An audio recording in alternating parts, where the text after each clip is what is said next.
اعوذ باللہ من الشیطان الرجیم بسم اللہ الرحمن الرحیم ربی یسر ولا تعسر وتمم بالخیر وبک نستعین آمین یا رب العالمین۔ قال اللہ تعالی فتبارک فی شان حبیبہ مخبرا وعامرا ان اللہ وملائکتہ یصلون علی النبی یا ایھا الذین آمنوا صلوا علیہ وسلموا تسلیما۔ اللہم صلی علی سیدنا و مولانا محمد وعلی آلہ و اصحابہ اجمعین برحمتک یا ارحم الراحمین۔ ہمارے اور آپ کے آقا کریم صلی اللہ علیہ وسلم کا ارشاد پاک ہے، تم میں سے بہترین شخص وہ ہے جو قرآن سیکھے اور سکھائے۔ اللہ کریم ایسے لوگوں کے بارے میں قرآن شریف میں ارشاد فرما رہے ہیں، اولئک یسارعون فی الخیرات وہم لہا سابقون۔ یہ وہی لوگ ہیں جو بھلائیاں کرتے ہیں، بھلائیوں میں بھاگتے ہیں اور سبقت لے جاتے ہیں اور نیکیاں حاصل کرتے ہیں۔ اصل بات توفیق کی ہے۔ اللہ کریم کی اطاعت میں سب سے آسان طریقہ اللہ رب العزت کا ذکر کرنا ہے، مگر اس کی توفیق تھوڑے لوگوں کو ملتی ہے۔ الا بذکر اللہ تطمئن القلوب، بے شک دلوں کا اطمینان تو اللہ تبارک و تعالیٰ کے ذکر میں ہے، لیکن اللہ تبارک و تعالیٰ کا ذکر بھی اللہ رب الرحمن کی توفیق سے ملتا ہے۔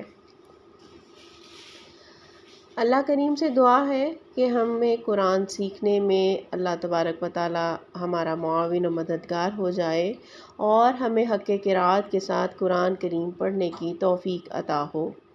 قرآن کا پڑھنا، سیکھنا، اس کے احکامات پر عمل کرنا ہمارے لیے اللہ کریم آسان فرما دے۔ جس حسین سفر کا آغاز ہم کر چکے ہیں، اس کی منزل بھی اللہ کریم ہمارے لیے آسان فرما دے۔ ہو سکتا ہے اس سفر کے دوران ہمارے لیے کچھ مشکلات آئیں، کچھ رکاوٹیں آئیں، لیکن ہم نے عزم و ہمت کا مظاہرہ کرنا ہے اور پیچھے نہیں ہٹنا، بالکل ایسے ہی جیسے مجاہد سرحد کی حفاظت کے لیے ہر وقت الرٹ رہتا ہے، چوکنا رہتا ہے۔ ہمیں بھی دین سیکھنے کے لیے، قرآن سیکھنے کے لیے ہر وقت الرٹ اور چوکنا رہنے کی ضرورت ہے۔ قرآن کریم سیکھنے کے لیے سب سے پہلا قدم ہے تعوذ۔ اللہ کریم ارشاد فرماتے ہیں، فَإِذَا قَرَأْتَ الْقُرْآنَ فَاسْتَعِذْ بِاللَّهِ مِنَ الشَّيْطَانِ الرَّجِيمِ۔ جب بھی قرآن پڑھنے لگو، شیطان مردود سے پناہ مانگ لو اللہ رب العزت کی، کیونکہ اللہ رب العزت تمام مخلوقات کا مالک اور خالق ہے اور وہی ہماری حفاظت کرنے والا ہے۔ اور اس کے بعد ہے بسملہ، یعنی بسم اللہ الرحمن الرحیم۔ سورہ بقرہ سے پہلے سورہ فاتحہ شریف موجود ہے اور سورہ فاتحہ کے آغاز میں ہی پڑھی جانے والی بسملہ دراصل سورہ مبارکہ کا حصہ ہے، جبکہ ہم جانتے ہیں کہ سورہ توبہ کے آغاز میں بسملہ نہیں ہے، اور جبکہ سورہ نمل کی آیت نمبر 30 جو ہے وہ بسملہ ہے۔ تو بسملہ پڑھنا اور تعوذ پڑھنا یہ خالصتاً اخلاص کی کیفیت کو پیدا کرتا ہے، یعنی انسان میں تکبر اور غرور دور ہو جاتا ہے۔ جب ہم تعوذ اور بسملہ پڑھتے ہیں، اس سے شیطان دور ہو جاتا ہے اور انسان کے اندر جو ہے وہ اخلاص پیدا ہوتا ہے۔ کلام الہی سے پہلے تعوذ اور بسملہ کا پڑھنا ہمیں نبی کریم صلی اللہ علیہ وسلم کی سنت مطہرہ سے ملتا ہے۔ تو اب ہمارا سب سے پہلے جو ہے قدم یہ ہے کہ ہم نے تعوذ پڑھنا ہے اور بسملہ پڑھنی ہے۔ اعوذ باللہ من الشیطان الرجیم، بسم اللہ الرحمن الرحیم۔ ہر زبان میں کچھ نہ کچھ حروف تہجی موجود ہوتے ہیں جن پر مشتمل وہ زبان الفاظ بناتی ہے اور پھر کلام آسان ہوتا چلا جاتا ہے۔ قرآن کریم کے جو مفردات ہیں جن کو حروف الہجا بھی کہتے ہیں، یہ حروف ان کی تعداد تقریباً 29 یا 28 شمار کی جاتی ہے۔ اگر تو اس میں حمزہ اور الف کو جدا کر دیا جائے تو اس کی تعداد 29 ہے، اور اگر ان دونوں کو ملا لیا جائے تو ان کی تعداد 28 ہے۔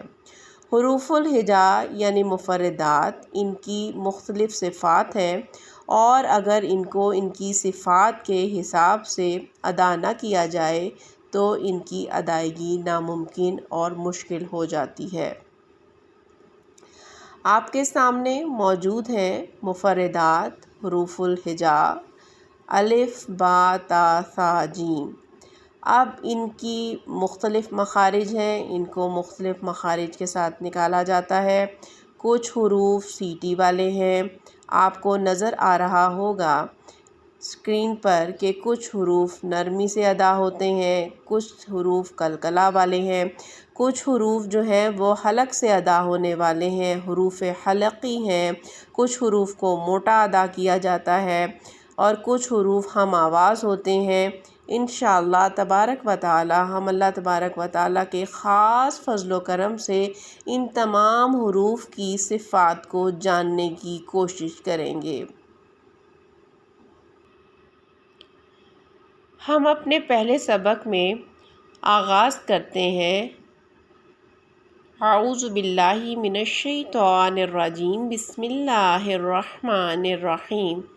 الف، با، تا، ثا، جیم، حا، خا، دال، ذال، را، زا، سین، شین، صاد، ضاد، طا، ظا، عین، عین، غین، فا، قاف، کیف، لام، میم، نون، واو، ہا، حمزہ، یا۔ ان تمام حروف کو مختلف مخارج سے نکالا جاتا ہے۔ ان مخارج کی تعداد 17 ہے۔ اب آپ اسکرین پر دیکھ رہے ہیں کہ حروف کے مخارج کا بیان، یعنی کل 17 مخارج ہیں، اور ان مخارج کا آج آپ کو بتایا جائے گا۔ پہلے نمبر پر ہے حمزہ، یعنی الف کو حمزہ کہا جاتا ہے۔ واو، یا۔ اس کا مخرج یہ ہے بحالت مدہ منہ کے خالی حصہ کی ہوا سے۔ نمبر 2 پر آ جاتا ہے حمزہ ہا، یعنی حلق کے آخر سے جو سینہ کی طرف سے ہے۔ نمبر 3 عین اور ہا، یعنی حلق کے بیچ سے ادا ہونے والے حروف۔ ان حروف کو جہاں سے نکالا جاتا ہے اس کو وسط حلق بھی کہا جاتا ہے۔ نمبر 4 پر آ جاتا ہے غین اور خا، یعنی حلق کے شروع سے جو منہ کی طرف ہے، یعنی ابتدائے حلق والا حصہ۔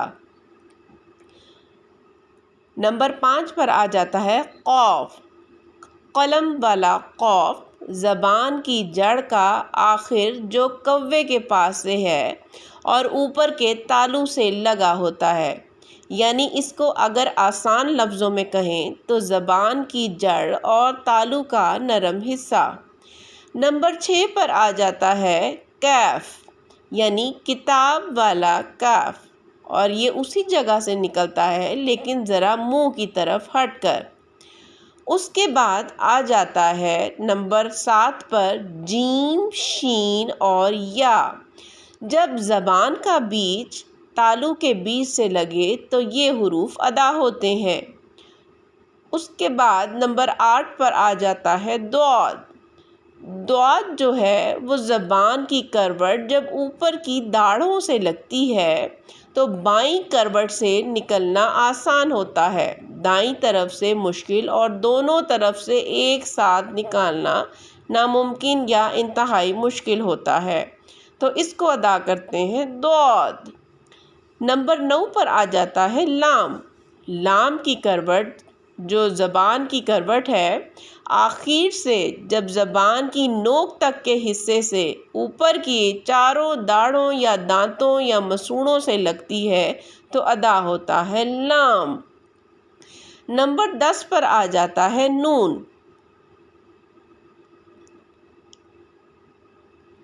انہی میں سے 3 دانتوں کے مسوڑوں سے یعنی اندر کی طرف سے ایک کم ہو جاتا ہے، نون۔ را 11ویں نمبر پر آتا ہے اور را کی ادائیگی ایسی ہے کہ را کو بھی پر کر کے پڑھا جاتا ہے، زبان کی پشت بھی جب نوک کی طرف آگے چل کر آتی ہے تو را ادا ہوتا ہے۔ نمبر 12 پر آ جاتا ہے طا، دال اور تا۔ زبان کی نوک جب اوپر کے اگلے 2 دانتوں کی جڑ کی طرف سے آگے والے حصے سے لگتی ہے تو یہ 3 حروف ادا ہوتے ہیں۔ نمبر 13 پر آ جاتا ہے را، ذا، ثا۔ زبان کی نوک جب انہی کے اوپر کے اگلے دانتوں یعنی دونوں دانتوں کی نوک کی طرف والے حصے آدھے حصے سے ٹکرائے تو یہ حروف ادا ہوتے ہیں۔ یہ جن دانتوں سے ٹکراتے ہیں انہیں ان دانتوں کو ثنایا علیٰ بھی کہا جاتا ہے۔ نمبر 14 پر آ جاتا ہے صاد، زا اور سین۔ زبان کی نوک جب اوپر اور نیچے کے اگلے دونوں دانتوں کے درمیان آ جائے۔ نمبر 15 پر آ جاتا ہے فا۔ اوپر کے اگلے دونوں دانتوں کی نوک جب نیچے کے ہونٹ کے اندر والے حصے سے لگے تو فا ادا ہوتا ہے۔ اس کے بعد نمبر 16 پر آ جاتا ہے با، میم اور واو۔ با دونوں ہونٹوں کی اندرونی تری سے، میم دونوں ہونٹوں کی بیرونی تری سے ادا ہوتا ہے اور واو دونوں ہونٹوں کو گول کر کے نا تمام ملانے سے ادا ہوتا ہے۔ نون اور میم کا غنہ خیصوم یعنی ناک کے بانسا سے آواز کا نکلنا ہے۔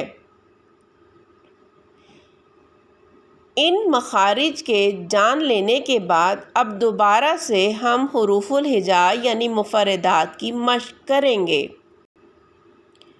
الف، با، تا، ثا، جیم، حا، خا، دال، ذال، را، زا، سین، شین، صاد، ضاد، طا، ظا، عین، غین، فا، قاف، کاف، لام، میم، نون، واو، ہا، حمزہ، یا۔